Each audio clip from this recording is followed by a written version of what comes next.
Hey everyone, welcome back to the channel. Been a little bit between videos. I've been away for a while, haven't been doing too much racing or anything like that. Stay tuned at the end, I'll give you a bit of an update. But today I am here with a bit of a reaction video to the UCI Esports Cycling World Championships details that were released in a bit more detail today. So I'm going to go through this article on the Mackay talking about the pathway to get to the qualifiers, the semis, the finals, and some of the questions I have and some of my thoughts around it. Without giving away too many tactics and things like that, just some questions that I have and some thoughts. So hopefully you enjoy. Now, this was released today. The article basically just mentions that in November, the top 20 will go to Abu Dhabi again, where 70% of the semi-finalists will be chosen through national federations, and the next 30% will be chosen through the public qualifier pathway. Now, I've got some questions about this because they have announced when the public qualifiers are, but we don't really know anything from the federations in terms of the selection process. So here we go. The public qualification race is a 32-kilometer course. Riders will contest 4-time segments, some sprints and some KOMs. The fastest times will accumulate points, and there will be finish points as well. Now, that's interesting in itself, and I'll talk about why soon. But basically, the scheduling is here for the public qualifiers. So we have August 6, August 8, August 22, and August 27, which are really not that far away. You've got the times there, and I guess the regions that they are targeting the people to race in. Now, we don't have any information about these qualifiers. Some nations, I believe, are using these qualifiers as how they're going to select their best riders and part of their team. But I haven't heard anything in terms of our policy from Oz Cycling and that kind of thing. Last year, the teams were chosen first. So our quota this year, I think our males have a quota of 7 riders. That was chosen first last year.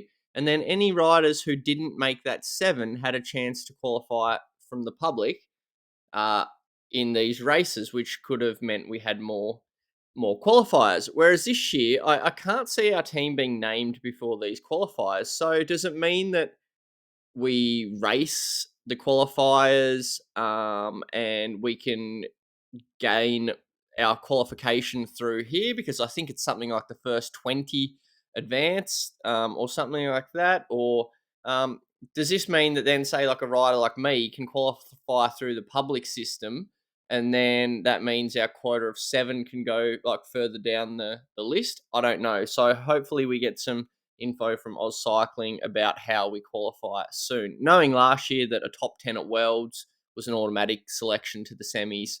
But obviously, if I could get a spot through a public qualifier, then it gives us an extra spot. You know what I mean? So it's need some more info from Oz Cycling in terms of what our policy is going to be, and you'd assume that that will come pretty quickly. And finally, teams last year really used this to their advantage. The public qualifiers, like I think, like teams like Denmark were able to qualify a heap more than their quota, and they took a massive team through because they were able to kind of focus on it. And that obviously having numbers helps, and then that helps your quota for next year. Back to the race though. Why I find it interesting that it's FTS is because everything in the semis and finals is FAL.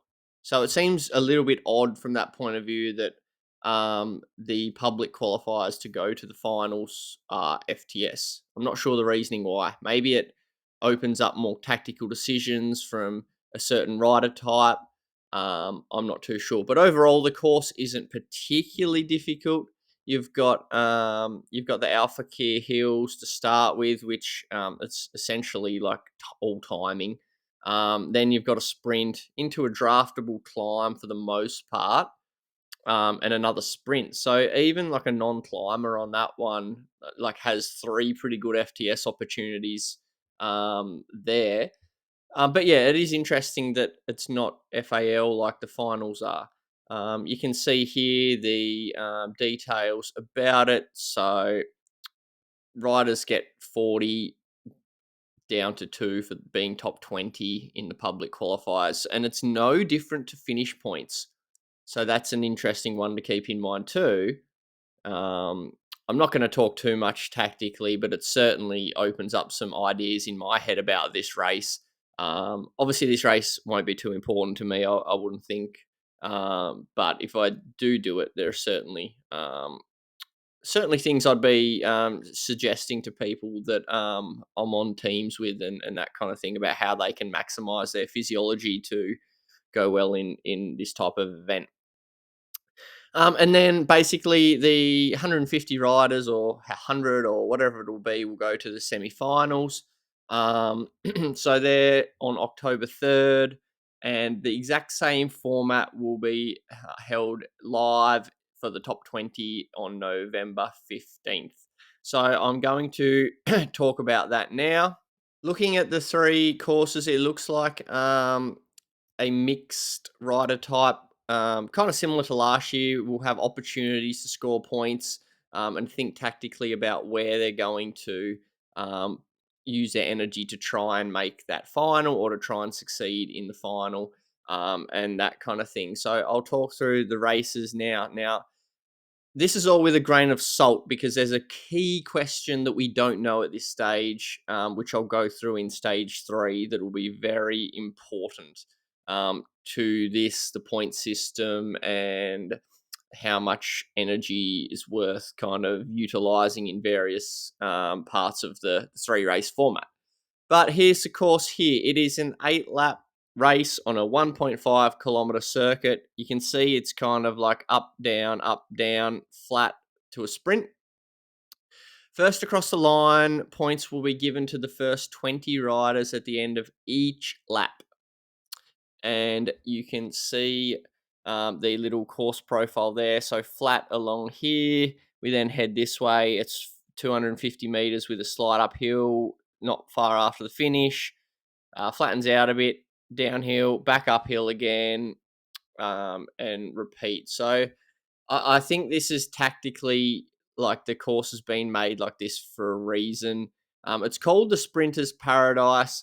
So it'll be interesting to see how long the sprinters will actually, how many opportunities the sprinters will get before the guys with FTPs like Jason Osborne will decide that we are not sprinting anymore.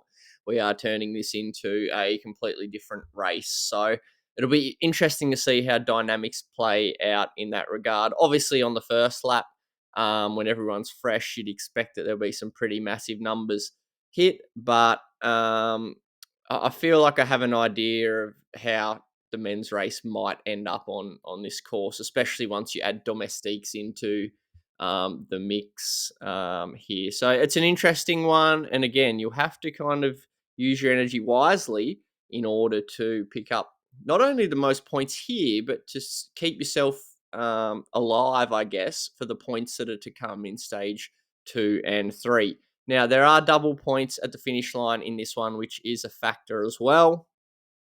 So, I'm sure some of the FTP type riders will be probably trying to back end this race a little bit.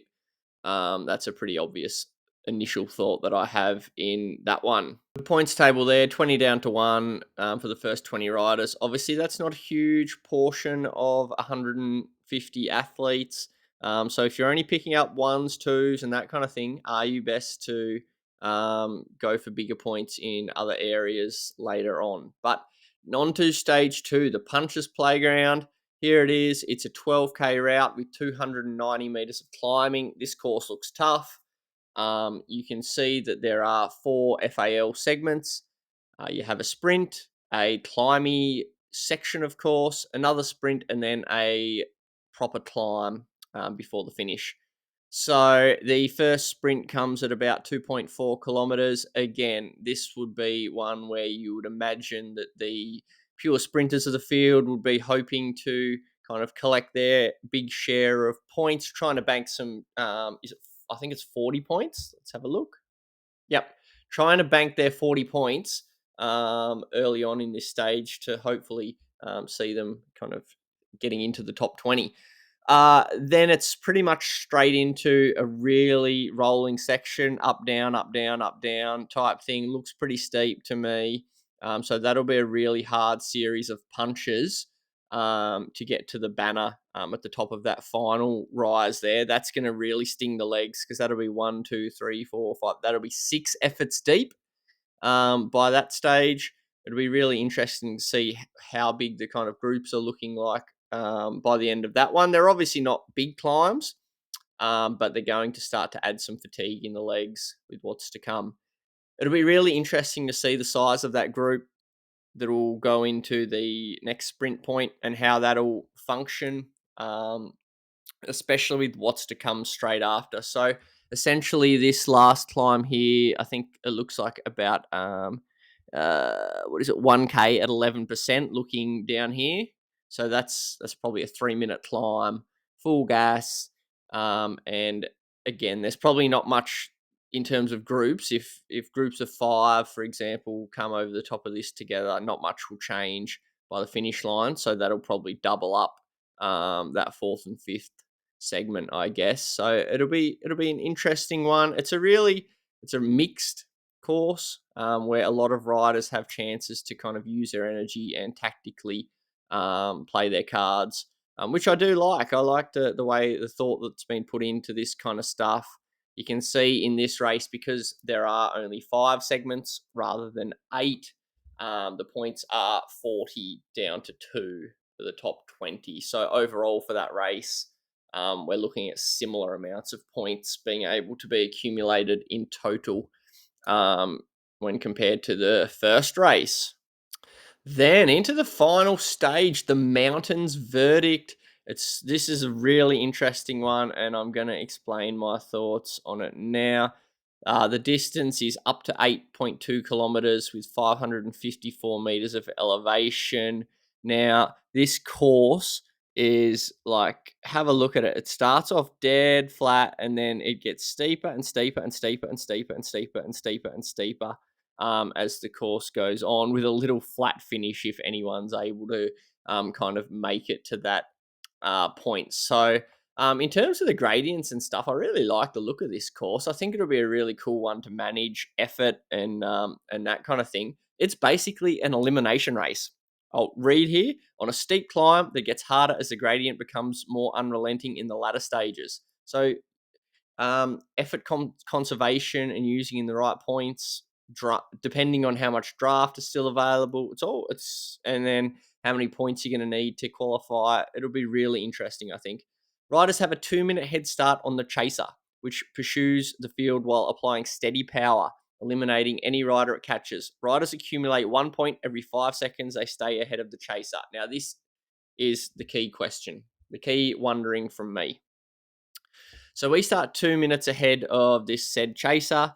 We need to know the power that this chaser thing is going to apply. The maths behind this, I'm assuming that the organisers will have it dialed in based on kind of like the capacity of someone like Jason Osborne versus like the capacity of like the general rider that's going to kind of make the semi-finals, in order to make the point system fair for this race. So 1 point every 5 seconds, it's essentially irrelevant at this stage. It's what's the points gap between being Jason Osborne and being a middle of the road rider or a back of the pack rider. Like, I assume they've run the numbers on this to make it like fairly equivalent in terms of a stage as the other ones, but it really depends on that power of that chaser as to what the kind of gaps in points are going to be between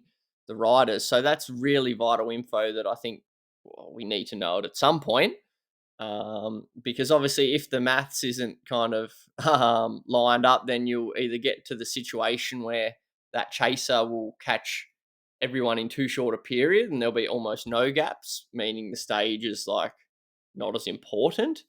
Or conversely, if it catches them too slowly, than the opposite, where it's like the only one that matters. So I'm assuming that the maths will be done pretty correctly on this one to make it comparable. But I'm wanting to know the power of this chaser in order to give me an idea of kind of what's realistic in terms of what I'm going to be able to do compared to a rider that is maybe like a 5 watt per kilo for 20-minute type athlete, and that kind of thing. But it's like, don't get me wrong, I'm really like interested in how it's going to play out, and I think it's cool as a stage. So let me know your thoughts on that one, because it's certainly different.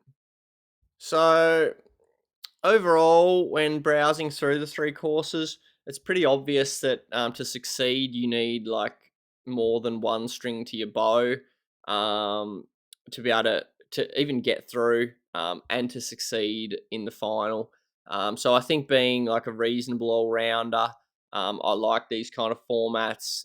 You also get some tactical thinking as well. I do like this kind of stuff, and I think that I'm not too one paced in terms of like not being a sprinter or not being having no punch.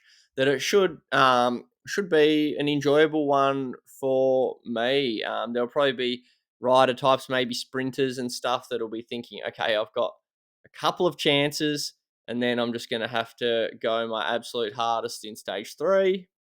And on the other side, there's probably going to be guys who are really looking forward to stage three, and they're going to have to be trying to kind of scramble for every point that they can get in the formats in stage one and two, which is what makes it an interesting format. Again, I think so. I'll probably sit somewhere in the middle in terms of all that stuff. It'll be an interesting training block in the lead up. Now I kind of know the specifics of what it's all going to look like, and what we might need to target to get there in a good place. But obviously, knowing this stage three stuff will be pretty important as well to kind of get an idea of the maths around how it's going to all work out. In terms of this course, this just looks like if there were races on this course regularly, this looks like a great course to set like a power PB. The way it gradually ramps up, like your gear selections would be nice and smooth. When it just, you'd be able to just hold that steady cadence, just shifting when it got a little bit too heavy. Um, yeah, I'm really keen to see what it looks like on in the flesh. But yeah, let me know your thoughts on stage one, two, three, or anything else that I've talked about there.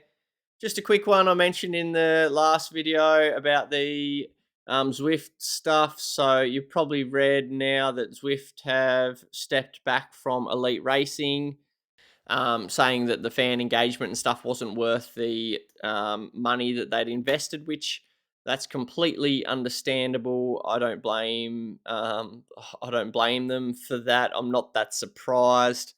I know it's a sport with not that many fans, and Zwift certainly could do a far better job of the promotion of their elite events and stuff like that. But it is a bit disappointing.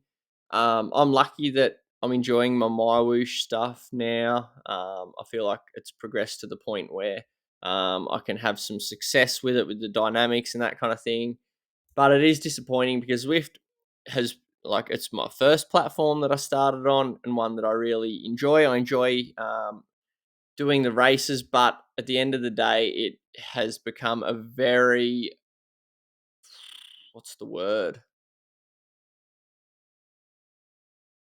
It's a bit of a circus, I guess you could say, at times, with some of the crap that you see on there. Um, so I obviously don't do too much racing apart from like the Eco series, and even still, like that, there's some difficulty even policing in some of that stuff, and it's just not motivating racing like 60-year-olds with 6 watt per kilo FTPs and that kind of thing. I'll just quickly say exactly word for word what I said to Chris when he asked me my thoughts on the cancellation. Um, and then, yeah, let me know your thoughts about that as well. So hopefully the Zwift game still goes ahead. I said, I'm not surprised the World Series wasn't a hit with the fans. It was hardly a hit for the races. I've done videos on the World Series, so you can go back and see my thoughts on them. The decision to part ways with their elite racing series is really disappointing and will surely have some implications for the sport, kind of meaning that I thought it was a good thing to have a multi-platform model, giving us a few options to race and that kind of thing. Whereas now it's kind of all heading in one direction. I love Zwift, so this will change the purpose of the platform for me. In terms of that, that just meant like I train on Zwift mostly. I find it the most engaging, social, most things to do on there. I do dip my toes a bit into like the other platforms, like maybe a couple times a week kind of thing. But Zwift for me is typically my most used platform for training. But taking Zwift at all seriously might have stopped at that announcement. So yeah, last year, as you know, I was really keen on the Zwift games. That was my big goal. Worked really well towards that. Had two great Zwift games in a row. But now, like if that's might not even happen. But if that's the only racing on there, then it's kind of like who cares? And I feel like that's only gonna promote more bullshit on the platform. Like I can imagine like races like ZRL are just gonna be an absolute nightmare. Um, where there's no nothing to strive for on the platform anymore. I can just imagine it being a complete circus. Um, so I'm not really sure how that leaves Zwift and my relationship going forward. So it's a bit disappointing. And then I said I really hope they continue the Zwift games to showcase their marquee event. Like that would be a really cool thing to have that to look forward to at the end of the season. Um, that hopefully that happens. I'm sure some people will pick up some series in the absence of the ZWS, but hopefully, like it depends on the support from the races. So if they put it on the clashes with SRC, you're not going to get the level of racer. If there's no financial incentive, I think the way the model working these days, you're probably not going to get the top guys either. And then if you don't get the top guys, you don't get the next guys, and then no one turns up. So it's an interesting one. I hope that we can fill the space with some races going forward because yeah, like Swift's great racing, it's fun, but there needs to be a safe space, I think, for racing that is actually verified. And without that, I think yeah, it's a big blow to how myself and a lot of other people will view the platform. And then finally, I also feel for the athletes who are far more physiologically suited to the platform and what it might mean for their esports career. So I'd almost put myself into that bucket a bit. I know I've been more successful on Zwift than my whoosh. I do think that I'm probably can like I'm not quite as successful on my whoosh, but I'm going all right. There are athletes that are like top tier on Zwift that aren't quite at the same level comparatively on my whoosh. So for them, I feel really bad for the news. Like if they can't compete with guys like Osborne in my whoosh, but they're used to being like top of the tree. Hopefully they can find peace with that decision and aren't too negatively impacted by it. But yeah, there are a few of my initial thoughts on it. We'll see what happens in that space going forward. And then finally, just a quick update on me. I know I've been talking shit for a while now. So I went away. I'll throw some photos up here. Went away for a little bit of downtime, bit of a down week. I'd say well deserved. Kate and I got away for a few days, just barely on the bike for me, which was a nice change. So in terms of my riding, I'm not expecting any big results in July as I kind of obviously I'm not going to lose much fitness from that, but like I'm not going to be sharp. I'm not expecting results in July basically. Now is where the build towards the Mowish Championships in August, which isn't a key goal for me, but it's going to be pending the start times, which I'm keen to know, Mywoosh. So let us know when these races back to back to back for 7 or 8 days are starting ASAP, please. Is it going to be 5 p.m. for me, 9 p.m., 3 a.m.? Need to know because I might not be able to compete. But anyway, everything is essentially starting to lead up towards the Worlds from now-ish, with the Moish Championships in the meantime. I'll jump into some of the Electro Yellow races in the final week or two for a bit of fun. Some good training courses coming up on some mountains. So that's basically where I'm at. We'll post some videos up again soon. Hope everyone's gone well. See you next time. Cheers.